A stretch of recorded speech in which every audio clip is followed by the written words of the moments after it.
So if we didn't speak our beliefs on the front end, then people wouldn't be able to self-sort into, am I a good fit to work with them? Am I not? Or am I a good fit for Lady Boss or am I not? Because guess what? If I pretended to be like lukewarm on everything and then people got in our community and found out I have a gun tattooed on my forearm and now they're inside my business. Now they're a customer of mine and now we're misaligning on my beliefs. It's like, why would I want to show up in that community? Why? I wouldn't feel comfortable being able to be me. I would literally be trapped in having to be someone that I'm not and talk about things that aren't important to me because it's like I haven't sorted on the front. I haven't filtered people out of who should be my customer. And now I'm having to play this pretend life to save face for people that are paying me money to please them. Because if I talk about guns or I talk about God or talk about Jesus or I talk about this Bible verse I read today, all these people are going to be like pissed or mad because why is she talking about these things? Well, guess what? People never had that question because I was always talking about it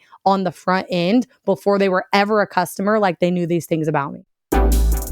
Welcome to Big Business Mistakes, hosted by Brandon and Kaylin Poulin. Here, the most successful entrepreneurs tell jaw-dropping stories and lessons behind their biggest business mistakes so that you don't make them. Ditch the fake highlight reel and get the raw truths and golden lessons of what it actually takes to scale your business from those who have done it. This is Big Business Mistakes.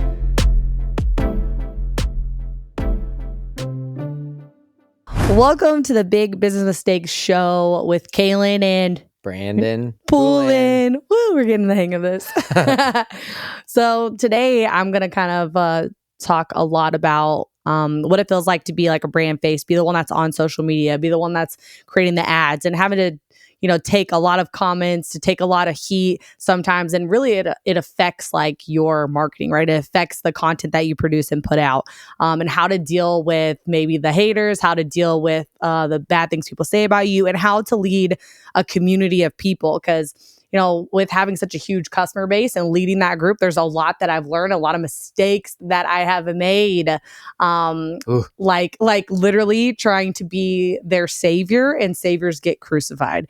And that happened to me. And so I really want to dive into kind of what it feels like and taking on all the emotions of being the brand face that's putting yourself out there, your mission, your message, but at the same time, like having to deal with all the people that don't like that mission, that don't like that message, or basically don't like the sound of my voice or my eyelashes or my frizzy hair or my yellow teeth or my lipstick. You know what I mean? And so girls are how do you continue to keep putting yourself out there even though like you have all these people telling you all these nasty things? How do you still see and recognize and be led by the great comments of the one person there maybe that you changed their life? How do you have laser focus on that to continue to make more content and put yourself out there more so you can continue to help and serve the people that you want to serve? Well, it's so interesting because you've been doing this for years. Yeah. Like at Lady Boss. Like before I met you. Before you met me, you were doing it at Lady Boss. Like you had tens of thousands of followers. When we met, mm-hmm. Right? This was like 2013. Yeah, I had like 24,000 followers. Yeah, and you're such a great storyteller. And you've been doing this for years. And through Lady Boss, right? Like billions of views. But it's funny because now, guys, like this, I'm here now. I get to watch you sweat now. Yeah, now I gotta sweat.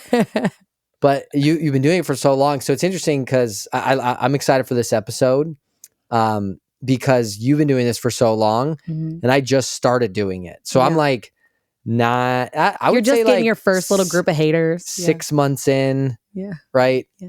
And, I remember someone posting like, who's someone who's like super successful that had never made any enemies and like is good with everybody. And it was like, and like a bunch of people that I think it was like, just a ton of people tagged me and I was like, oh, okay, that's cool. And I'm going to tell you that's where you don't want to be, Brandon. Yeah. And now I know like, well, I've never really said anything. That's why. I'm like, crap. Yeah. So now I think I've started to accumulate a little bit. Yeah. But this will be good because like I'm excited to learn in this episode just because you've been doing this for so long. And I've kind of been like the support role for you. Yeah. right? Mhm. And dealing with a lot of this stuff because I've been on behind the scenes, but you know, we're in it completely together. And we're like, when you're married to someone or your business partners with someone, like you Mhm. guys you're managing each other's emotions, right? Yeah. Like you're partaking in that together. Yeah, and I'm gonna talk about that in a little bit too, like your role in this. Because you always say like, "Oh, it hurts me too" when people say it. I'm like, "Yeah, but it doesn't feel the same when someone's saying it to you." You know what I It's mean? never as bad. Yeah, But it it's never definitely as- hurts. It hurts too. Yeah, so we're gonna talk about kind of like the mistakes I made there and how I kind of changed my mindset around all those things and what I did differently in later years after like following got bigger. It just became more and more and more, right? And so at some Do you think point, it got harder as there was more people? no, because I think somewhere in like the 100,000 follower range is where like my mindset shifted about all of it. Really? Yeah. I think from like 0 to 100K was like the hard part because my mindset hadn't switched. And maybe it was just maturity of me getting older. Like I started my following, when I met you, I was what, 22, 23, and there's I thought you were still 24,000. 23. I am still 23, Okay. babe. I am. You are so right. Okay. But no, and so I think it was just maturity on my level too. And, I evolved from being a people pleaser and wanting to be popular because like I realized like not everybody's gonna like me. Like you can literally look up like if Jesus had the biggest following, right, of anybody, like even if you don't believe, you know what I mean? Still does. And it's like, and everybody doesn't like him and everybody still talks this much crap about him. Like, why do you think that you're excused? You know what I mean? Yeah. Like there's Wow. like he has the most following of anyone ever still to this day, like bazillion years later, and he still takes heat. So why do you think that you are excused of that same heat? And so you might as well just preach and believe what you're going to believe, say what you're going to say, attract the people you want to attract, and stop trying to please everybody. And when you like shift that mentality of I want people to follow me. I want people to like me. So I have to say these things and I can't talk about these things over here because then people won't like me. It's like they're already not going to like you. Maybe it's not the thing that you're saying that they dislike, but maybe it's your eyelashes, right? Or maybe it's the sound of your voice. Women hate on you so much. And I, like back when I was managing the comments, Yeah. I was like, that women are so mean. I feel Yeah. bad for like the women creators out there. Like I feel for you guys. Guys like stick it to like, oh, like We this is a scam. Like that's what guys say. Like, oh, this is a scam. Or like scam. or like Girls, logic battle. they go personal, man. They make it personal. Yeah. Like it's like your baby is ugly. That's the stuff they say. You know what I mean? Like it is personal. And you're like, listen, girl, catch me outside, Or at least that's what I Your said. baby's ugly. Oh my gosh. So it kind of gets like that. It does. It's pretty nasty. Yeah, like your baby looks like an alien. See, guys, we just fight. No, I would fight. Nobody wants to fight me. Well, I know, but like guys, we just fight. We're just like we just beat each other up and then we get up and we're like, all right, we're good. I was at an event and these two guys that were business partners were talking, and I guess they literally wrote in their contract that if they disagreed, they take it to the beach. Well, you can say who it is and fight it out. Do you remember who it is? Yeah, I think it was Grant Cardone and Brandon Dawson. Yeah, it's in their contract. That's what they said. I was that like, if they have a disagreement, a they don't get lawyers. They literally go to the beach, have a fight, and whoever wins, like it's like such a great idea. That's the side that is decided upon. That is such a great idea. That's what we should do. What? That's what we should do because I would win. Me and you? Yeah. Oh, don't go there. Don't go there. You ain't gonna win, babe. Okay, so let me start at the top. You're strong, but hold on a second. So let me start at the top. I feel like, if you're the person out there that's doing content, that you're putting yourself out there, it's kind of your message. You're the brand face, or you could say attractive character.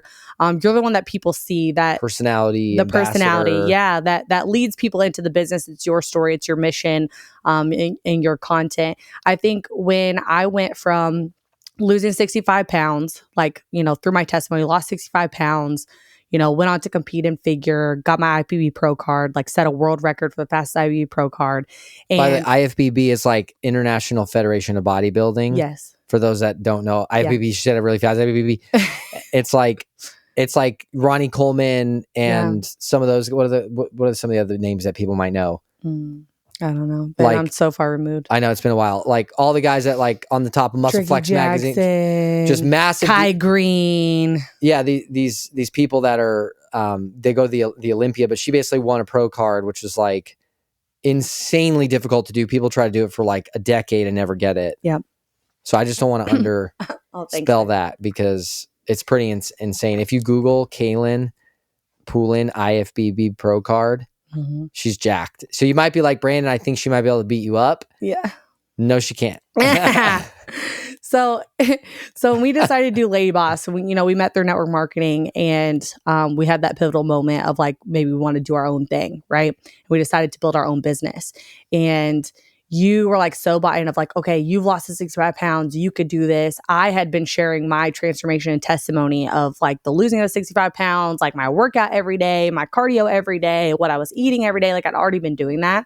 But when we were talking about starting a like weight loss program back then, and it was going to be me like teaching people to lose weight, and I felt like this is really exciting, I would love to do this, but I felt so like disqualified, like I wasn't qualified to do it. And this is like my first point here is like the feeling like a fraud. Like everybody says like I have imposter syndrome, or like I just don't know if my stuff is that good or if I could really help people. And I went through this whole phase of thinking, like, who am I to tell them? Like, yes, I've lost the 65 pounds. Yes, I had, set this world record for fastest IFBB pro card. Yeah, who are you? Yeah. You did it yourself, but and you won in front of the entire world. Yeah. Well, who are you? Yeah. Yeah, but I remember having this conversation with you of just saying like, listen, I'm not a personal trainer. Like I don't have a personal training license. Like I'm not a nutritionist. I'm not a dietitian. Like I didn't go to school for this. Like I don't have any of these accolades that other people that are doing this, have. Like I don't think that I'm the right person. And so it affected like the content that I was putting out and the things that I was saying, because I internally really felt like I was an imposter. And even though like literally personal trainers like come out of the womb with abs and have never had to lose a pound in their life, like that's the personal trainers that I knew. It's like I had lost the 65 pounds. I had done it myself. And that almost is more qualification, right? Like looking back, it's like more qualification. Totally is. It totally is. Cause like what's more difficult? Learning theory. Yeah. And getting a stamp. Yeah. To say, oh, you're certified. Yeah. Or doing it right? yourself. Like for you guys, maybe building the business, like you have built the business. There's like the guys that teach at business school that teach the theory of here's how it works. But like if you built the business, like I would take that person, but that's not the way that my mind perceived it back then. Well, just think about like what we do. Yeah. It's like at the Enterprise CEO, it's like we coach, advise, and invest, right? In 7 and 8 figure businesses. Right. We could never be like you can't learn business in school, get a stamp and an MBA and be like, I can seriously take someone there where I haven't been. Right. Right. Like you can't take someone where you haven't been. You just can't. And it's like, well, why do we even have the gusto to say that we can do that? Well, because we've been there. We've taken ourselves there and therefore we can help other people. So you're actually more qualified. Yeah. So I went through this and here's where the mistake happened is I was even like trying to, I got the personal training book. I need to get this certification. I need to like do all these things that make me credible in the eyes of the people before I start this business. If you remember, I got the personal training book. I was like, I have to get this. Like I was disqualifying myself. And that was a huge mistake I made that literally just caused a gap of the time of execution for us, because it was like I actually didn't need it. It was just this false belief in my own head and this mistake that I made that like I had to have this thing or people wouldn't see me as credible. And so my point here being, and you just did it, right? You just did it, is you have to have someone that calls your bluff on these things. Like when you get into the mode of being like, am I qualified to do this? Is my stuff good enough? Like, can I actually do this? Do I have the credibility to say that I can get these results for people? Like you have to have someone in your corner that can call your bluff. Like you literally just did for me a second ago. Like, yeah, like, oh, your IB program, you lost these 5 pounds yourself. Like all this stuff you just said. Not qualified to help people do the same thing. Right. Like you would always, you didn't read a book. You would always call my bluff on it and make me be like, yeah, that's true. Like me losing the 65 pounds, actually, like I've been through it. I've been in the trenches. Like I've had to make it happen myself. I've been through every emotion. I've been through every single struggle. I've been through the setback. I've been through the gain back of the weight. I've lost it again. Like all of that stuff that made me more credible, Kids. you were there to tell me that. So you have to have someone in your corner that's going to call your bluff and remind you and tell you the truth when you're having those moments. So like, who is that person in your life right now that's their role and their job? And I would literally tell you, over the years, like, I need you to tell me that I'm the one to do this. And that's why we have that saying now where it's like you're the one. And we'll make each other say, I'm the one, I'm the one, I'm the one. Because sometimes we can get in our own heads, and people talk a lot now, like imposter syndrome is like such a huge, like, hot word right now. Well, and like imposters don't have imposter syndrome. Exactly. They don't. And so good? I told this to one of our clients the other day. I read that and I was like, I like that. Yeah, I told this to one of our clients the other day in a strategy day we were doing, that she was like, I really just feel like I have imposter syndrome. I'm like, listen, like, you have sold more books than the top program that people like think is the top program. You've sold more books than them. Like, in that industry. Yeah, in that industry. What makes you think you have imposter syndrome? Because imposters, they don't think they have imposter syndrome, right? They believe that they're the real deal and the real thing, right? And the fact that you're even saying it is what makes me know that you're not, right? And your credibility stands behind you as you've actually done it and been through it, and you've walked the steps. Like, you're no imposter. You are just like so humble that you believe that you can't help people. So good. Because it's just well, you've been that for me. Yeah. And it's insane. I'm like, really? Like, can I do this? Am I this? And it's like, she's like, are you kidding me? I'm like, and then she starts listing off all the stuff that I've actually done. And I'm like, oh yeah, that's me. That's right. Oh yeah. But it takes someone to do it. That's so good. I love that. I remember in David Goggins' book, right? The guy that ran like 100 miles. Yeah. A lot of people know his story. He ran 100 miles, like broken leg, just incredible, like mindset in like long length endurance and Navy SEAL training, all that stuff. He's like, you reach back into the cookie jar of like things that you've accomplished, and you pull out a cookie, and it's like, when you're not feeling like you're feeling like an imposter, you're feeling that type of way, you like reach back in that cookie jar and pull out that cookie of that thing that you've done or accomplished or trophy that you've won that gives you that confidence. It's fun. Everybody feels it, right? Yep. Everybody. Yeah. Well, it's interesting too, because they say that one of the things that all entrepreneurs have in common is a bit of narcissism, right? Like, we have like I believe that my idea is so good that I'm going to take it to the marketplace. No, not like, I'm sorry, I said that wrong. It's like a superiority complex. Like, we just think that we're just like great. Like, think we're the bomb. But I think it's in a healthy way. Right. Well, maybe. Because I think most that's people what drives us in dealing with people all the time, and like gobs and gobs of women, like, most people's mindset is like low self-esteem and low self-confidence and self-deprivation, right? Like, that's where they live. Yeah. And I think like the entrepreneurs are different. Yeah, you could say is like superiority complex, or really I just think it's self-belief. Like, and people don't have that. So when people see it, it makes them uncomfortable, because they're like, who are you to have so much belief in yourself when I'm over here like hating myself or believing I can't do anything, or like I'm never good enough, or I never do enough, or I'm not good enough for this job, or I'm not good enough for the promotion. Like, that's where most people live. We live in a mindset of different, of personal development, of literally knowing like, okay, if anybody can do this, I can do this. If he can do this, I can do this. Like, if I have the path, if I find the path, I can do it and I can get there.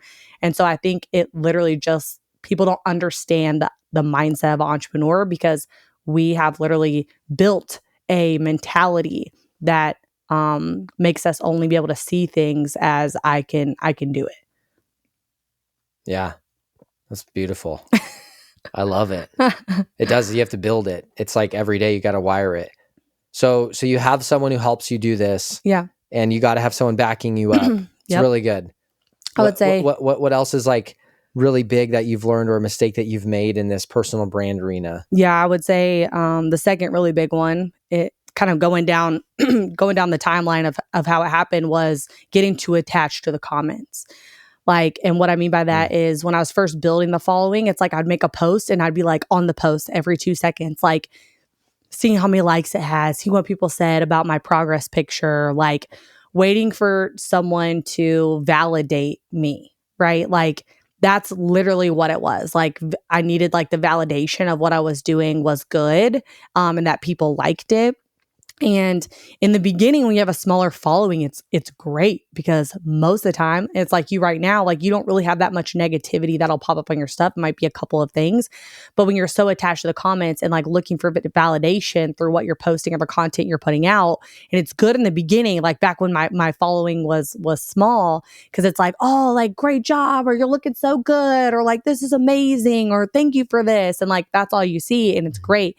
But then, like, as the following grows, you start to have more of that negativity happening. And if you already have attached yourself to the comments and like the dopamine hit of the likes and the comments and the shares and the positivity and the great things that people are saying about you, then when all that negative stuff starts to happen as you get bigger, when all that negative stuff starts to happen, you are just as attached to the negativity as you were to the positive. You have trained yourself into believing that what you post, right, like the response is like the validation of the post. And so when the comments aren't what you want them to be, or they're not nice, or they're not positive, like you are just as much vested now in the negative comments as you were in the positive ones. Yeah. So you like can't attach yourself to the outcome. Yeah. So you had said it once. So do you just like post it and leave it and never look at it? Yeah. Well, so that's basically, you had said one time, like you can't get too high on the highs and too low on the lows. And when I heard that, I was like, yeah, it's so true. Because I feel like I read the good comments. I'm like high on the highs. I'm like, oh, I can't wait to post again and have more people say More how awesome, and validation. more validation and more dopamine and like all this stuff, like high on the highs. And then too low on the lows, meaning when people would say bad stuff, like I wouldn't post for a couple of days, or I wouldn't post for a week. And I would be like, Wow. because I was now emotionally attached to the comments, it was like, oh, I don't want to post again because I'm going to get like this much more like bad comments again, or this much more hate again, or these people talking bad about me again, right? And so I was so emotionally attached to it that it affected the production of content. And so yeah, for after that started happening, I was like, well, maybe I just shouldn't look. And so I came up with this belief of like, don't look at the comments. And don't look at the comments was like, then I can't get too high on the highs and I can't get too low on the lows. And I'm not emotionally attached at all to the content.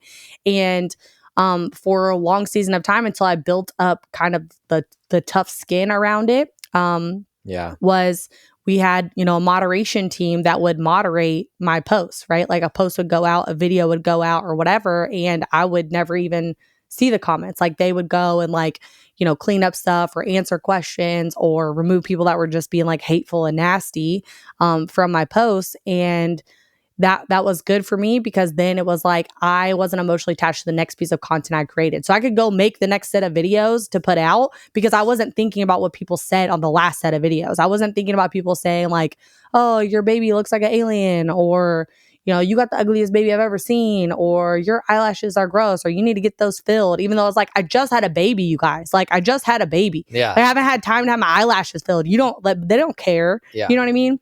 And so like the worst of human nature comes out in anonymity. Yeah, because they can hide behind a keyboard. And it's like they're not even anonymous, like their name is there, but it's like they're just hiding.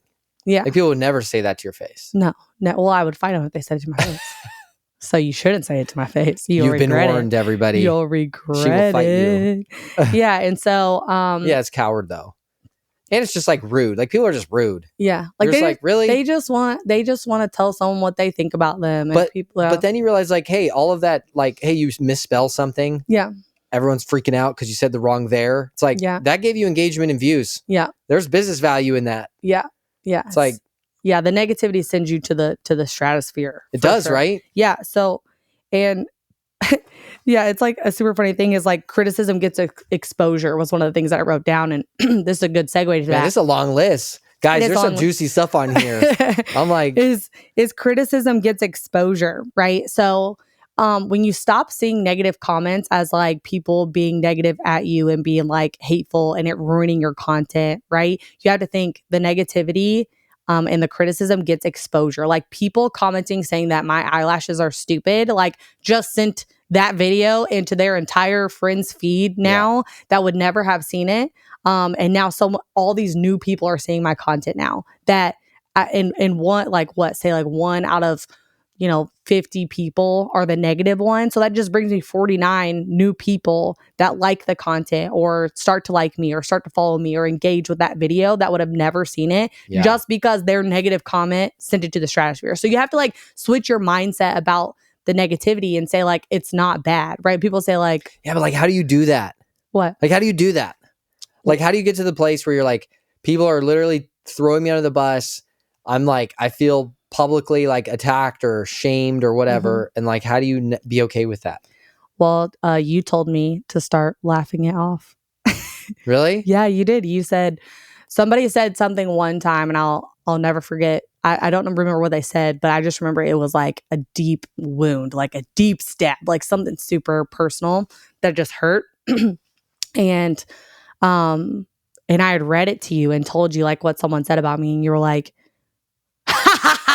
that's the stupidest thing I have ever heard. Oh my gosh, that is so dumb. Oh my gosh, what a freaking dummy. And like, that's how you responded to it. Like something that I had taken on emotionally and was like, oh my gosh, like, is this true? Like, oh my gosh, like I was all up in my feels about it. And I don't even have a lot of feelings, but it was just something that really hurt me. And you just thought it was the funniest joke you had ever heard. And after I saw you do that, I was like, why don't I do that? Like, why don't I start reading those comments that are like, your others are stupid, and I hate the sound of your voice, you sound like a man, and oh my gosh, like you have such frizzy hair, and your eyebrows are crooked, or whatever, you know what I mean?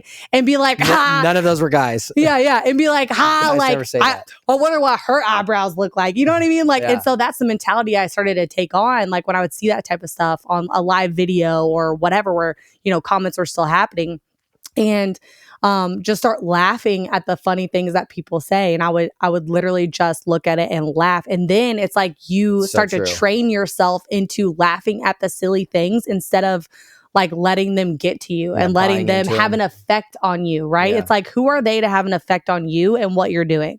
Like they don't have that type of power. You should not allow people to have that type of power in your life. And you said that to me too. You said, like, these people don't have the power to affect your like attitude or affect your environment or affect the way that you like make content. Like and you'd be like, see, read this one. Oh, if you just scroll down to Kaylin, if you just scroll down to from that really dumb comment that someone wrote, like it says, you literally changed my life. I've lost 40 pounds because of you. Like read those. Like once you see someone saying something negative, like scroll right past it, move on to the next thing, and fill your mind with those positive comments instead of focusing in on the negative ones, and freaking laugh your butt off at the negative ones, like physically out loud. I now will laugh and be like, oh my gosh, that's a freaking good one. Like that's a good one right there. And, yeah, so I think like once you start training yourself to laugh and giggle at like the dumb stuff people say, then it actually heightens your mood a little bit to just get a good giggle out and be like, wow, like people are so freaking funny. That was a good one. You really got me that time, Yeah. Yeah. It's funny how just like changing your perspective on it, your lens on it. Yeah. In that way. Mm-hmm. Yeah, that's good. I'm going to need it. Need it. This is good. I'm taking notes. Not really, but mentally I am here. Yeah. I think, well, it's, what's so interesting is like, you said this to me and I'm like, really? And it's like, it's only because it's you. Like, I think the key here is like, you need somebody in your corner that's not you that can reinforce. Right. Yep. And so like, who's the encourager that you have that? Oh yeah. I talked about this in my attractive character masterclass. When I would talk about bulletproofing the attractive character, I told everyone, in that workshop, I was just like, you have to have the person in your corner that when there is a comment that comes up like that one that really hurt me that day, and I told you about it, like who's the person that you can call, or the friend or the best friend or the husband, or who is it, or your wife or your spouse or your pastor, and be like, this is what someone just said about me and it's really like had an effect on me. Yeah. And that person's gonna, and that person's gonna be like, that is the dumbest thing I've ever heard. And I literally say, like, you should tell the people that this is their role for you. Like, hey, like, would you mind if I'm ever like having a bad day, or like someone says something bad, like, can I just talk to you about it? And you just like hype me back up and, tell me the truth about myself. Yeah. Like, because it doesn't hurt hearing that from other people, Yeah. And we tell ourselves like, no, that's not me. Like, I could do this. That's not who I am. Yeah. But to have the reverb from someone else to tell you like, no, Brandon, you are not a scam artist. No, Brandon, like, even though someone said this on your video, that's not you. Like, here's who you are. Like, you're freaking amazing. Like, what you're doing is literally saving businesses. Like, you are the absolute best. And like, So I good. love watching your content, and I love watching like you come out and talk about all the things that you're absolutely the best in the world at. Like, you just need that person in your corner, and you need to assign that role. Like, I told you I needed that to be you. Yep. So do you need to tell your spouse? You guys listening, do you need to tell your spouse that like that's their role? This is what I need you to do when I come to you with something like this? Or your friend, or whoever it is that you have a relation, or your mom, you know, who's that Your person? designated encourager. Yeah, your designated encourager. Who's that person? I love that. That's so good. So will you be my designated encourager? Yeah. You already are. Yeah, I am. We play that role for each other. So critical, guys. Yeah, you're the one. Yes. You're the one. You're the one, babe. Talk dirty to me. I like it. You're the one. You're the one. You're the one. I think another big one that was a mistake when I was like first doing content and trying to get out there and, you know, spread our message. We had this new business and really getting it off the ground is like, you know, trying to be perfect to like for people to accept you. Right? Like trying to be perfect, to be like, if I say everything right, if I do everything right, if I look perfect, I have my makeup perfect, I do my hair, if I have all these things together, like if I'm perfect, then like they'll like me and my following will grow. And I remember having to be like, okay, I'm going to film videos. Like everything has to be like spot on. Like my makeup has to be spot on, my clothes, like my it's outfit, okay if my shirt's a little wrinkly right now. Yeah, for sure. Well, yeah, it's like I show up in my like workout clothes and you show up in a button up. So we are who we are, I guess. But this thought of like, if I'm perfect, then people will like me and then they'll follow me and then like everything will grow is just, it's such It's actually the opposite, isn't it? It's the total opposite. And because people know it's not real life, right? And so when I was doing that and trying to be perfect and please people and like how did the perfect look like? Just like in the way you looked, or yeah, well, for women, like in my market, yeah, like how I looked, because that was what I was getting the most comments over, right? Like people would drag me for if my eyelashes were, so I'd make sure to get my eyelashes done the day before I was going to film videos, right? I'd make sure to spend an hour doing my makeup instead of my normal 10 minutes of just throwing it on, right? I'd make sure that, not how I showed up today, but I'd make sure that like my hair is done or it's curled or it looks good or whatever. Like it was no ponytails, no like just thrown together. Like because I was trying to get those comments about me to not happen. You know, I was trying to please and be like, okay, now my lashes are done. They won't make fun of them. Well, no, they still will. Now they're too big or now they're too long or whatever, right? And it could be like your background or your background like, or your shirt or it's the content that matters though. Right. And so what's funny is I still got all the same stuff. Really? All the same stuff. Like it didn't change anything. Anything. It was just now like it was totally different, right? It's like, oh, now you're too loud instead of like your voice, it sounds like a man. Now you're too loud or now you're obnoxious or now you're over the top or you're too much or whatever. They just change what it is, no matter how perfect you try to be. And so I tried to please people and show up in a certain type of way to where I wouldn't get those comments anymore. And it did nothing different. And so what I'm going to say is the best content I've ever produced was ones of me just being like for real, like in my workout clothes, still sweaty from my workout that morning. My hair's in a ponytail. It's a greasy mess. My makeup is from yesterday. Like nothing was perfect. And that's something that people actually related to. Yeah. And what's funny is the negative comments like actually stopped when I was just being myself. Like it actually, when I was trying to be perfect, people would pick me apart because like they hated the look of like the perfection, right? Like they hated the look of like done, put together, done up, like all this stuff. And then when it was like greasy old me, like grease ball, and it's like probably what they look like on the other side of this phone writing these nasty comments right now. It's like all of a sudden I was relatable. And it's who I am anyways. Like I don't wake up in the morning and like go full glam, you know? And that's what I was doing on videos. And when I finally just said, I don't care and became myself, nobody had nothing to say anymore because I wasn't trying to be perfect. I think it's so funny. I see like these like stories or Instagram of like some women that are like personalities and they have big followings and they're like giving like a thought before they go to bed and they're like sitting in their bed with like their pajamas on and their like face looks like they just like walked out of a ballroom, you know? And I was like, that's what you look like before bed? Exactly. Like, really? Exactly. And so I think when I just leaned into that of like, listen, I'm not going to be perfect. I'm not perfect. I'm not going to be perfect. This is not what I look like on a daily basis. So might as well just show up how I'm going to look on a daily basis. If I'm putting in all this work and still getting all this hate. So for you, it might be like having to have on your business shirt or having to have the right background or everything having to be perfect, your setup having to be perfect, or, you know, having to have like the perfect watch, right? Like you got to have the AP on instead of like your Nixon watch. See, like, and I totally forgot my watch and I was like, crap. But then I was like, I don't care. Yeah. And it's like, oh, I can't do this video without this or without that, or because, you know, this will attract more people and this will attract who I want. But in all honesty, it's like, what does the real life look like? And just lean into like stop trying to have a persona. Yeah, like exactly. And just like be a person. Yes. Just be the person. Just like get rid and of be the who you are. persona and Because be a guess person. what? Half of them are going to like you and half of them are going to not like you anyway. So you might as well be who you are through it and say what you're going to say and act how you act and talk how you talk and be funny or quirky or weird and just lean into being yourself. Like once I started getting like my real self is funny. You don't think I'm funny all the time. Well, but it's funny when you making fun of me. Yeah, like funny and quirky and weird and just being myself and leaning into that instead of trying to hide those things about me and look at them as flaws of like, oh, I'm so weird and kooky. I'm like, I freaking laugh at myself and make weird jokes. Like I just started doing that because that's who I am.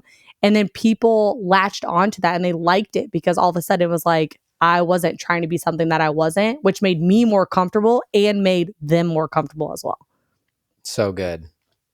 Yeah. See, like me right now, I had this conversation with our social media director that we just brought on. And I was like, I want to be 1000% me in every area. I don't want to hold back. Yeah. Cause like, I didn't care about personal brand. It didn't matter before. Like I was CEO of the business. Yeah. I was like, Brandon, you need to start building your following. Yeah. He's like, no, I don't got time for that. I didn't. And I should have. I regret it. And so it's like now I'm like, man, there's so much that I have to give and I want to give and serve with and information. And like part of that game is building a personal brand and putting yourself out there. But I made a decision. I was like, I don't want to be anything else but me. And like, I don't give a crap about the persona. Like I'm a tattooed guy with a 29-year-old with a GED from Albuquerque, New Mexico, with no college education. I built a successful business while I was having kids, while I was attending church and being a devout Christian and follower. And like, I want to be all those things, right? Mm-hmm. Like I'm conservative. I'm like, let's just get it all out of the way. So if you want to come and hate me later, I don't care because you already know. We have lots of guns. Like I got guns in my house. Yeah. Like I don't believe in being a victim. Yeah. Like I think there's a lot wrong with the corrupt government that we have. Yeah. And they're all conspiracies until they come true. Yeah. Right? It's like, but if you just like try to be some persona and appeal to everybody, like then you just end up creating some character that you could never live up to, right? Which is my next point. I'm not doing that. Yeah, and this is my. So that's what I told her. I was like, I want to be 100% me. I'll say whatever. I'm like, if I believe it, I'm willing to say it because I'm not going to sacrifice and compromise who I am to try to earn $1. No, that's stupid. Or earn a follower because you won't in the end. Yeah. Like it makes you because they'll find you out and leave you anyways. Yeah, yeah. Oh, that's so good. You get trapped. Yeah, you get trapped, and because they all think you're one way, but you're really not. The next thing that I wrote is don't sit on the neutral fence of the things that you believe. Pick your sides. Like you already have these beliefs that are you and who you are. Like being a Christian, like being conservative, like loving guns, like all these things. Like I would always say in the very beginning. Like in all of my content, I'm like, I love God and guns in that order. And so it allowed people to filter out, like they're already going to not like me, right? So let's give them a reason to not like me and give other people a reason to connect with me, right? Or to align with me in certain ways. So the ones that loved God and guns and like thought that was cool and awesome that I said that and post pictures of guns. I have a gun tattooed on my forearm, guys. Like show them. Like look at this thing. Look at that thing. Look at that. Yeah. Well, it was your dad's favorite gun. Yeah. We have it. Yeah. So cool. And so I was very upfront about that because what'll happen is you try to hide these things and these beliefs that you have, right? You try to hide them, and then people get on the inside. So you have to filter people out in the beginning. So don't be lukewarm. Yeah, don't be lukewarm. You have because like, think about it. Like, it's like, well, I got like hot coffee. Yeah. Or got like iced coffee. Mm-hmm. You're never like, hey, can I get a lukewarm drink? Yeah, that's worse. Like, Nobody lukewarm wants coffee lukewarm. is the worst. Yeah. I pick my side. Mine's iced coffee. Yeah. And like, and yours is hot coffee. Like, wine is like, I think the only thing that might be lukewarm would be like red wine. I was just like, nobody orders anything lukewarm. But like, red wine's not even really it should warm. be like 78 degrees, right? It's like Luke cold. Yeah. Is that a thing? Yeah, Luke cold. It's like kind of Luke cold because like white wine's like cold, red wine's like Luke cold. Yep. Okay, there it is. So nobody wants anything lukewarm, especially someone who just believes lukewarm. Right. And so if people are, I love it. If you allow on the front, like, your beliefs out there and here's who I am, and you just lean all the way into that, and you just say, here's me, no holds barred, just like you just said, like, I don't want to hide any part of me, then it allows the people that are more like you to be attracted to you, right? Give them a reason to be like you to be a magnet for them. Yeah. And so those women became a magnet for me, right? Like, everyone that was a lady boss was pretty much just like me, had very similar beliefs to me. Well, and the same thing's happening already now. Yeah. Like, all of the clients that are coming to us are like, I connect with you because you guys have a family and you value other things besides just work. Grow your business. Yep. Like, we want to grow more than anybody, which is the reason we had a number 4 fastest growing company on the Inc. In the entire country. Yep. Trust me, we want to grow, but like, we're not willing to sacrifice everything in the world, everything else at the altar of that success. And so like, people come to us and they're like, hey, we like your approach, because there's other people out there. There's so many people that are going to offer their advice, that'll coach your business, whatever. Yeah. But like, it's like, work is the number one priority in life. And it's like, no, it's not. Like, I don't believe that at all. Like, it's what you spend the most time doing because you're created to work, right? But it's not the most important thing. And it's not the only thing. Yep. And so like, people resonate with that. So it's like, already, because like, we have other values, like, we value our faith, we value our family, and we make decisions. Not just every decision is a money decision. Right. And like, that has drawn people to us. Yeah, because they're like, I like your love approach. working with these people. I'm like, these are my people. Exactly. And so this is my exact point. Because, and we're going to crush it and grow and have it all. Because we talk about those things, those people are attracted to us. And then guess what? They're our favorite people to work with. Yeah. The ones that have that same type of mentality. Because the other person that's like, nothing else is important. All that matters is the bank account at the end of the day. And we're just like, we have the belief that like, you can't take it with you. Like, what about family? What about your marriage? What about like the other priorities of life? What about your health? Right. And it's like, we don't align on that. So for us to work with people that had that type of like specific mindset of like, nothing else is important, like, would it be a good fit for us? So if we didn't speak our beliefs on the front end, then people wouldn't be able to self-sort into, am I a good fit to work with them? Am I not? Or am I a good fit for Lady Boss, or am I not? Because guess what? If I pretended to be like lukewarm on everything, and then people got in our community and found out I have a gun tattooed on my forearm, and now they're inside my business. Now they're a customer of mine, and now we're misaligning on my beliefs. It's like, why would I want to show up in that community? Why? I wouldn't feel comfortable being able to be me. I would literally be trapped in having to be someone that I'm not and talk about things that aren't important to me, because it's like, I haven't sorted on the front. I haven't filtered people out of who should be my customer. And now I'm having to play this pretend life to save face for people that are paying me money to please them. Because if I talk about guns, or I talk about God, or talk about Jesus, or I talk about this Bible verse I read today, all these people are going to be like pissed or mad, because why is she talking about these things? Well, guess what? People never had that question, because I was always talking about it on the front end before they were ever a customer. Like, they knew these things about me. Yeah. And like, it's not like that is the centerpiece of the business or the content, right? Like, it's not like you need to just like your beliefs don't have to be the centerpiece for your business's advertising. Right. No. It's just like, you'll get trapped if you're not who you are. And we're in an era of personality and people-driven companies, right? Like, people don't connect with logos. They connect with people. And so your marketing is more successful when there's people. And yeah, there's definitely a lot of applications for like brick and mortar businesses, very like home service business. It's like, there's a lot of applications where it doesn't matter. But if you're in like one of these, personality driven, brand, digital, people forward kind of business, especially lifestyle businesses, right? Like any business coaching or health, like these are big lifestyle changes. Yep. Right. Yep. And so people need to connect with people or see it walked out. Right. Like we're all emulating somebody. Yep. At the end of the day. So you're just going to attract people like you. And it's kind of cool too, because we'll have to get into this into another episode about how we transition from just you being the focal point to making it about the customers.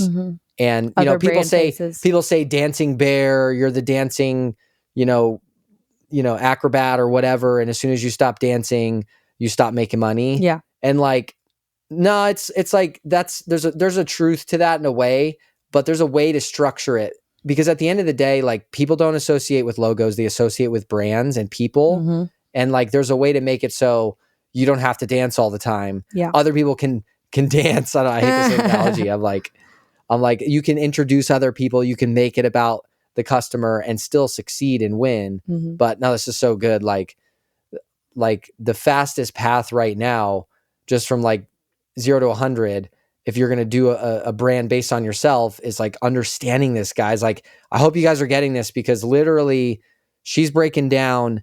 I mean, you have over 1 million followers. You didn't buy any of them. Like literally the playbook now is like, buy your Instagram followers, pretend you're somebody, that was sell after a business thing, take everyone's money and like disappear. Like this literally happens all the time. Yep. And so it's like it's not hard to buy 500,000 Instagram followers. Right. But you have real people that connect with you just because you've been yourself. Well, that's so cool. I think people think of like talking about your beliefs or like, being yourself as like it'll drive people away. Right? Like, it's like, oh, I won't be able to attract as many people if I talk about these things. Like, if I talk about these things, this is one of the questions I got from someone that's really famous in like the copywriting space. And he's like, when is too much of me like too much that it drives people away? And that's like the perspective people take on it is like, oh, if I talk about these things, then there'll be people that won't like me. Like, I'll give them a reason to not like me. And what's funny about what happens is I built this whole like huge following, have billions of views on videos, like all of this stuff by being myself. And it actually attracted people to me more and attached them to me more like for the long haul, right? Because they're like, I align with these beliefs. Like, I want to be attached to this company. Like, I love everything that it's about. I love that she's a Christian. I love that, she's a conservative. I love that she has a gun tattooed on her forearm. Like, all these types of things. Yeah. It's like, they were true believers because of that, because I wasn't lukewarm. So you have to stop thinking of it as a disadvantage to share who you are, right? And start thinking of it as like, it's your advantage. It's the way that you attract people that are just like you and get your favorite and best and most awesome customers that way, that you're like, wow, like now this is fun. I love my customers. This is fun. Like, it's a bunch of people that have like similar beliefs in different ways. Like, not everyone in there is like, oh, I love God and I love guns, but they're not opposed to it, right? So I don't have to like shelter myself from things I can say or talk about, because it's like, I just get to be me and let them self-sort. And like, I just don't want to be trapped in like a glass box where it's like what? So I don't talk about or say what I really believe, or I'm afraid for people to know it. Yeah. So I don't need to evangelize, right? But just like it being known or not being afraid to talk about it. Yeah. Because then it's like, you're like, oh, I'm going to film this video, but I have my Jesus shirt on. So I have to go change this shirt because I don't want people to know. You know what I mean? Yeah. Or like, I have this shirt on that says like, come and take my guns, like come and take it with the AK on it, right? And it's like, it's like, oh, I have to change the shirt because I'm worried about what like people think. It's like, no, it's like the little things like that. Or you just go vanilla, and then like, what does it profit a man? And vanilla is so boring. What does it profit a man to gain the world and like lose your soul, like lose who you are? So maybe you're not religious or whatever. It's like, it's not your soul, but you lose who you are just to like appease everybody else. It's crazy. Love it. Yeah. Give us another one. Okay. Give us another one. You just said that. So this literally leads into that is, I made the mistake of believing like my popularity, and not necessarily believing, but just like kind of this mindset of like my popularity and like growing the following and what people would say, like, became my identity. And so the mistake here is like your identity isn't your popularity. So who you are as a person is not how popular you are on social media, is not how many likes your content has. Like when your video goes out today and nobody likes it, like that's not, your identity does not lie in the content that you produce and your popularity online. And don't change for the likes. So I see this all the time. And I did it myself. I made the mistake. It was a short season of it, but there was certain content that I would put out that people would really like, right? And it would get more likes or more shares than my other stuff would. And then you'll find yourself starting to produce more of that type of content and changing who you are and the things that you talk about and how you talk about them. But hold on. So you want to create stuff that gets engagement. Yes, totally. Because you want results. Yep.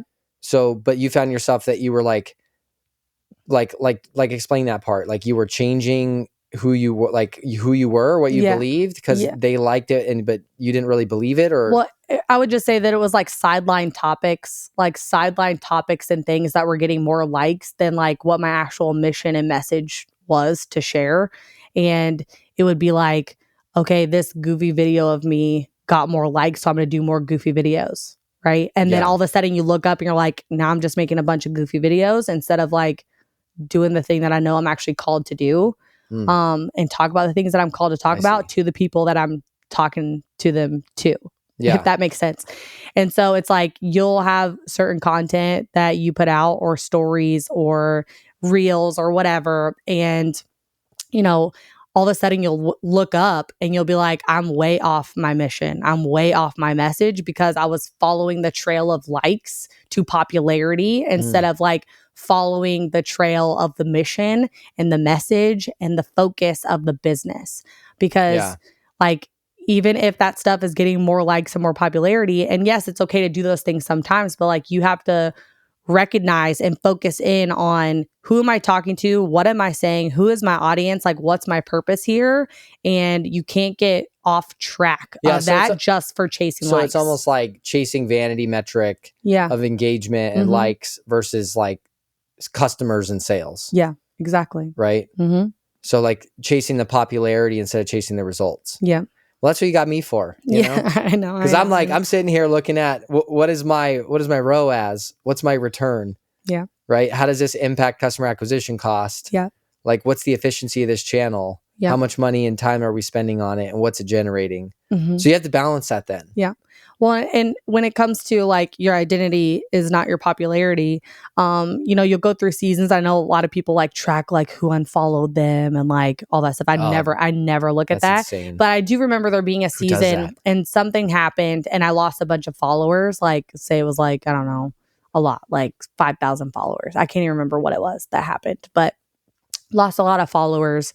And I was like, oh my gosh, like people don't like me anymore. Like, I'm not putting out good stuff anymore. Like people don't like who I am anymore. A lot of it happened to like in the transition of the business, it happened again. And it's like, oh my gosh, like people don't want to hear from me anymore. Like people don't care what I'm saying anymore. Like I don't have a purpose anymore. Like people, like it felt like everyone's running away from me. Right. And so I literally like stopped making content because I was just like, I don't want to remind people that I'm here and then them unfollow me and then I lose more followers. So I got like stuck in this trap of like, if I go on there and they see me in the feed and they don't, none of them like me anymore. So now they're going to go unfollow me and then I'm going to lose 5,000 more followers or whatever.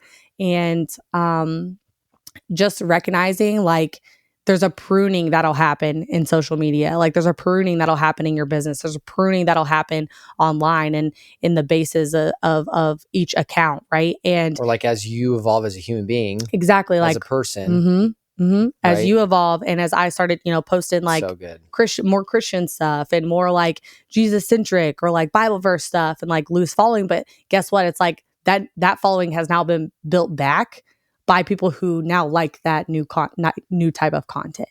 And it's just not getting wrapped up in your identity is in the numbers of how many followers you have, because those are going to ebb and flow. And each season it's going to change, because I see a mistake I see people make all the time too is their attractive character, their person, their presence online, like who they are, never evolves with them in life. Like all of a sudden they have a kid, but like you never see that kid there at all. Like, or all of a sudden they get married, or all of a sudden like their business has changed, and you never see the shifts of who they are as a person. So now in the background, in their real life, they have a whole different life. Like they're a mom now, like they're trying to spend time with their kid, like they're dealing with the happenings with children, or they just got married and there's struggle in the marriage or whatever, and happenings there too.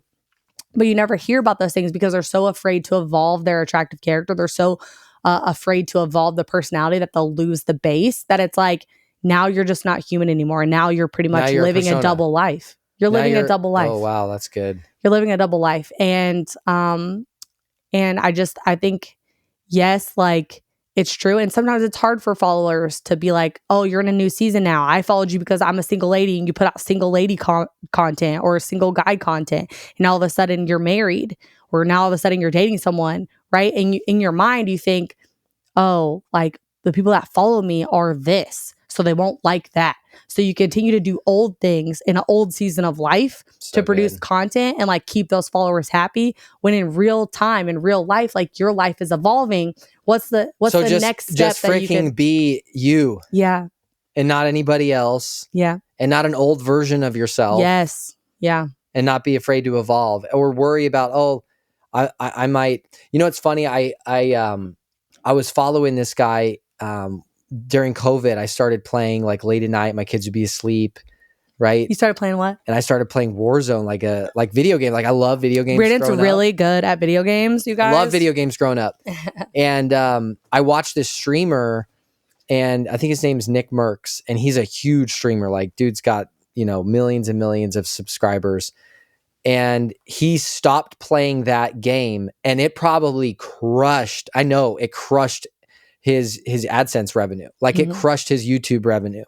Yeah. Because so many more people played this game, but he was like, I'm just not passionate about it. Like I'm not excited about it. It doesn't make me feel like a little kid. So he kept playing it. So he could have kept playing it, been trapped in it. Yeah. But he switched to another game. Because it's not what he liked anymore. It wasn't the season he was in. And it I'm wasn't like, an interest anymore. And I like totally respect that. As a follower, I was like, dang, that sucks. I don't want to play the other game that he's playing. I'm playing this one, so I'm not going to watch him anymore. But he didn't care. Like he wanted to play the game that he wanted to play. And so that's just kind of like a micro example of just like evolving with like who you are. Yeah. In kind of like a dumb video game sense. But like for him, it's like his whole career. But guess what? Yeah, I think he's probably happier now, maybe even with like less maybe AdSense on his stuff, playing the game that he actually wants to play, instead of forcing himself these last 2 years to play a game that he didn't enjoy anymore, just to do the thing, just to get the likes, just to like have the followers. He instead was like, you know what, this is the one that I really love playing. You can bet that following now of that game, like everyone that plays that game now follows him and like watches that content, and they've evolved with him, right? Yeah it's so good. Well, it's interesting because it's really like what's important to you. Is money more important than doing what you know that you're supposed to be doing, right? So if it's a spiritual side, it's a calling. If it's not, that's maybe just however you want to call it. Like it's what you know you're supposed to be doing, right? It's like, is that more important or is money more important, right? Like what thing matters more? And so it's super interesting to think about like making those decisions and those fork in the road moments when it comes to like the personal brand. Yeah, I love that example. That's a perfect example. So another one that I have here that was like a big mistake is this is gonna be our last one, I think. Oh, is it? Or how many you got on there? Like 2 more. Whew. These are good. Hope you guys are getting this. Yeah. This is fire. So this next one is having a police force. So you guys, you pay for advertising, right? You have paid ads. You have all this organic content that you have time put into, energy, lots of money for production, for videographers, for editing, for copywriting. Then you have all these paid ads that you've spent all of that on. Plus now you're putting money behind to push out into the world. And this one's all about not letting people poop on your porch. So just imagine we spent millions of dollars in ad spend. So I'm going to use the analogy of like a giant piece of real estate, but just imagine we just spent like $50 million on a huge, awesome beachfront property, creme de la creme, like best piece of real estate that you could buy on What the if beach. it was like a hotel on the beach? Let's call it a hotel. Sure. Okay. Hotel. Okay. And we got customers coming in, checking it out. Oh yeah, we got customers coming in and checking it out. Yeah. Driving through the valet. Yeah, and you just spent all this money on this piece of real estate, just like you're spending all this money on these ads that you're putting out to the world. And I see this happen all the time on such great ads of you guys that are literally listening to the show right now. I see it all the time. Is I'll open up the comment thread on the ad and see nothing but like poop on your porch. And what I mean by that is like people saying, oh, like I never got my product, and you're like, dude, we refunded you because we were out, right? But it's not addressed in the comments, or people saying like, this is so stupid, or I hate all this negativity on these ads that you've put out there. And it's basically like just the same keyboard Rambos that we're hating on your eyelashes. If you had this $50 million hotel on the beach, creme de la creme place, right? And they're just setting up camps. Would you let someone just walk up and poop on the porch of that hotel? Like if someone walked up to the front door of your house right now and was literally taking a poop on your porch, what would you tell them? You like, get out of here. Like this ain't your property, right? Like that's you don't live here. Handling it nicely. Right? Like that's very nice of you. But you would not let them stay there, we're in right? Texas. I think you can shoot them. Just kidding. Oh my gosh. You wouldn't let them stay there, right? And worse than that, you wouldn't let other people start showing up and pooping on your porch too until you had 20 piles of poop on your front porch. Like you would not do that, right? But people allow it to happen on their ads. Like you're spending all this money, number one, to get the content and get it produced and made. And then number two, you're putting all this money behind the things that you're putting out. And you're letting people poop on the porch. And it's like you own that piece of real estate. You own that piece of real estate. You are allowed to remove people that shouldn't be there. You're allowed to remove comments that shouldn't be there, right? If it's a customer that's like, hey, I haven't got my product, like have your support team message back to them, hey, DM me your order number. I'd love to look at it and like get this fixed for you, right? Like show good faith that you're doing the right thing. Leave those comments. But the ones that are just like, it's a scam or whatever, this is stupid, blah, blah, like remove those things, block those people. Like they're not going to be your customer. And your page as well, like your Facebook page, your profile, like people think like, oh, it's social media, it's free speech. Like people are allowed to say what they want to say. It's like, no, like how much money do you have in your social media accounts? Like that it takes for people to run the show and run the content and produce the content. Like $1 bazillion, right? So why are you letting people show up? $1 bazillion. That's a very specific number, guys. Well, because if I use specific numbers, then you tell me I'm wrong. So I just go with $1 bazillion. $1 bazillion. She's got a strategy now. Yeah, I do. We have been married for 8 years. I do.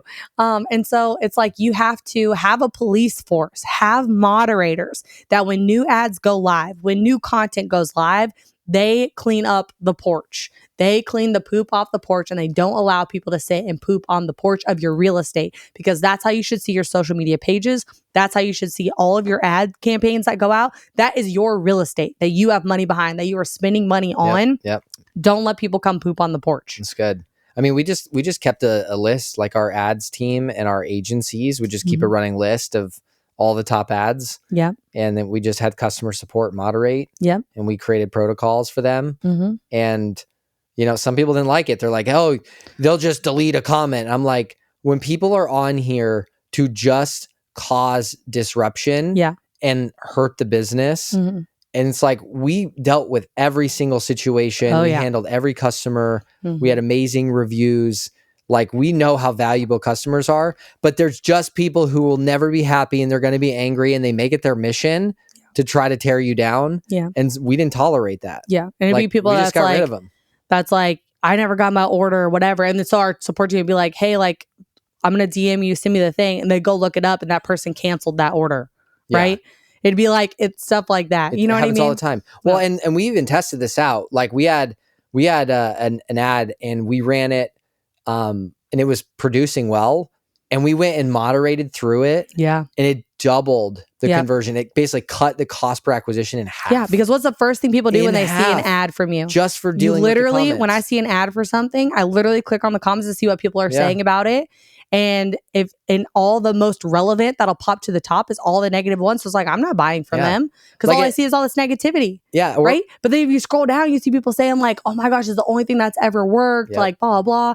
And on Amazon, we would literally have other companies come and like make reviews and comments and stuff on posts to drag down the brand because like we were ranking higher than them. Like other companies will do that on your ads and on your content, like to make it be like, oh, this is a terrible one, but this product over here is the best, right? You cannot allow that stuff to be happening in the comment section. Yeah, it totally happens. That's like a whole different thing. But like literally companies, plenty of our competitors would hire people to leave fake Amazon reviews, to leave fake reviews and make comments, disparaging comments on social media. It would happen all the time, guys. Like this is how freaking shady people do business, right? So you have to protect what is yours and don't let people poop on your porch. You heard it here, ladies and gentlemen. Don't let people poop on your porch. Okay, you heard it here. Last one, I think, comes to when you have a customer base that's like a community or you have a big following. So good. Yeah, this is so good. You have a big following. I'm still stuck on the last 10. It's really like you have to make sure that you are not positioning yourself as your customers or your following savior. Like you have to make sure that you are giving them the tools and the right mindset and that they are going to go do it themselves. Because if you are trying to be their savior, if you are trying to solve all their problems and they are not having to solve problems for themselves, like saviors get crucified. And back when I was trying to be like the head of everything, the face of everything, the one that was like getting on doing like a bazillion Q&As, like all the content I could produce, like all the stuff, and was always trying to fix everything for them and try to do everything for them. Like I literally got crucified. Oh, like whenever there was like a pattern of complaints or any type of issue. Yeah, it was probably things that were going. Yeah, I mean, we talked about this in the last episode a little bit, like when you should intervene and when you bring up what's happening. And you were just always like going live trying to fix everyone's problems, even if there was like a couple people. Yep. So it'd be like, everyone is upset about this, or this is what happened. Like, we have to go fix that. And it's like, no, I caused way more disruption than actually the help of anything. And so basically what happened is I would be trying to explain stuff that was going on and just be like crucified for it, right? I just like opened and gave air to things that didn't need it. And I think with big communities and stuff, like the people that are affected, yes, like you need to communicate with them. But when you're trying to save everything all the time and you're trying to save everyone all the time, like you have to realize like one day you'll be crucified for it, like it's coming, you know, and you have to give them like the tools and the resources and the way to go about doing it themselves. And you also have to realize that one day people are going to fly the nest, right? And what is that? It's this is some Midwest saying. I don't know what that means. What does that mean? Fly the nest. Fly the nest? No idea what that. Can I get like? I wish I could get some validation right now that I'm not the only person that doesn't know what that means. You have to look at your customers like they're children, not spouses. Okay. They're children, not spouses. So when customers come in like they are children, you are equipping them, you are helping them, you are teaching them, you are showing them how to do it. They're not your spouse. They're not going to be connected to you. They're not going to be with you forever. This is not going to be a one and done like relationship. They're with you for the long haul all the time. Like you literally have to take on the perspective that these are children that I'm raising up, and one day like they're going to fly the nest. They're going to fly the nest because they're going to move past the point of like needing help here, and they're going to be ready to move on to the next thing. Like I'm going to grow them. I'm going to grow these customers through like mentally for us. It was like in their health, like and mentally, you know, physically, in their relationships, all that stuff. But one day they're going to outgrow my help, and I have to allow them to harvest and move on. And one of the mistakes that I made when it comes to this is I thought like people were just going to be like ride or die lady boss forever, like lady boss for life was like the motto, you know? Yeah.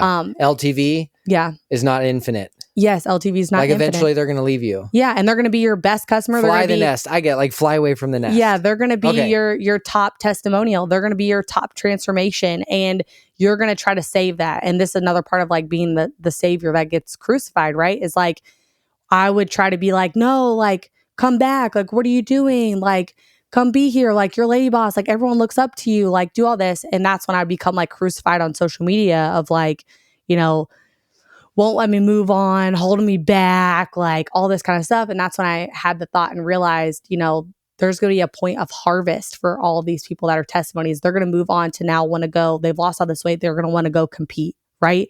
And so I shouldn't be reaching out like, don't compete is the worst thing I ever did for my body. Like, I wouldn't recommend it. Like, even though it's a super cool thing, like, just know what you're getting yourself into. But it's like, I should have just allowed that harvest to happen naturally. I should have let those customers harvest and leave on like better terms than me trying to save them and pull them back in and be like, no, like, you're my spouse. I'm attached to you. Yeah. Like, you're a lady boss. You're supposed to be here forever, right? So don't take it personally when people move on. Yeah. When they don't need you anymore. And like, if you've solved their problem and you have nothing else for them, and they leave, like, be happy for them. So when people are trying to leave your mastermind to join another mastermind, like, you have to be like, that's freaking awesome. Like, I am so proud of everything that you've done here. Like, leave on good notes with them. Do not try to be like, no, that mastermind is stupid. Like, that's not going to do anything for you. That's not what you need. Like, that's not where you need to go. Like, you need to be here. Like, no, that person's already made that decision and you have to allow them to be harvested. Yeah. Well, the journey's long. There's lots of decades. Like, don't burn the bridges. I love that. That's such a good one to end on. Love that. Love that. Was great thoughts today. Guys, this episode was fire.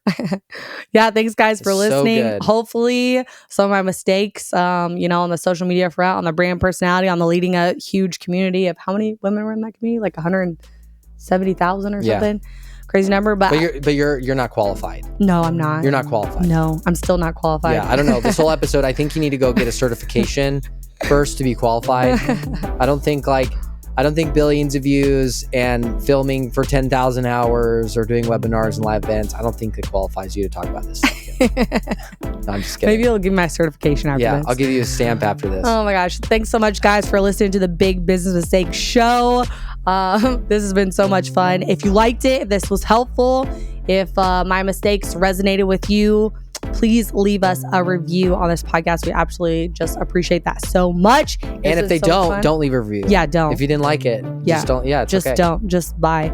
Okay. Thanks, guys. We love you all. See you next time. Thanks, guys. Love you. See you next time. Bye.